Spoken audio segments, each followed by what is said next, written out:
With all this mess going on with WotC and the whole OGL 1.1, now 2.0, I wanted to make a comment only after I'd heard and seen all the stuff that happened because I want to talk about this from a marketing perspective, not even from a business perspective per se, but of a pure marketing perspective of what not to do in a situation like this, because they could have saved themselves a lot of wear and tear and a lot of just basic not shoot yourself in the foot like they did.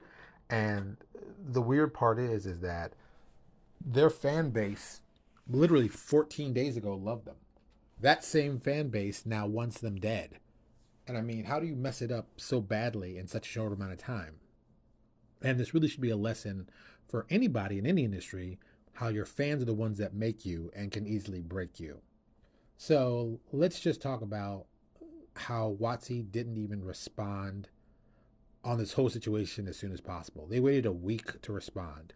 And whoever thought that was a smart idea, really, I said it in a post earlier, they should be fired. This is just this is a colossal monumental failure of not understanding what you're supposed to do in a critical situation like this. And the response they gave made it even worse. I don't understand why someone didn't think, even in the easiest way, is we need to just fall on the sword, admit we had a problem, admit we're going to change it, and that's how we're going to go, for the future, and ask for forgiveness. Now, if they had done that, they might be in a totally different situation and location. But they didn't do that. They did what most corporate entities do. They gave their customers this foolish email saying, "Oh, we're sorry. That wasn't true." But the problem is the damage was already done. And it took them a week to figure this out. Guys, day 3 you should have had something. And not we're getting to it. That is what killed them.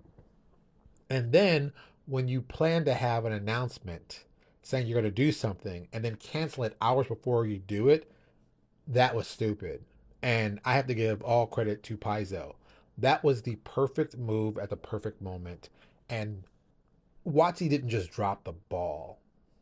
They gave you free advertising of what you're doing. And let's be honest, this thing got released and was spread everywhere. Paizo came out with what they were doing, who they were doing it with, and that spread like wildfire. And still, WotC had to wait like 24 hours to respond. I mean, it's like, you know, I can't tell you the value of Paizo attacking. I'm using the word attacking because that's what they did, attacking WotC at that perfect moment. WotC, while owned by Hasbro, looked totally like a a third grade school project done piss poor. I mean, how did you not at least think that you might have competitors who might be looking for you? And not just competitors, the competitor that in the past has done the exact same thing to you. I mean, this isn't the first time Paizo has taken WotC to the woodshed due to dumb things. And, for all the stuff that WotC was trying to prevent, they created it by not doing the most basic thing. And I'm glad. I am glad that Paizo took them to task for this. I'm glad the customer base has been showing them how powerful they are by unsubscribing to D&D Beyond. And I can only guess the damage to their reputation is at a point where, someone's getting fired. I gotta assume somebody's getting fired for this because you can't mess up this bad and everybody still keep their jobs. It's just, I mean, corporate America, they're gonna look for someone to blame. And let me tell you the other part: the numbers are gonna be off. The numbers this quarter are gonna be off, and you shouldn't have. This should be a good quarter.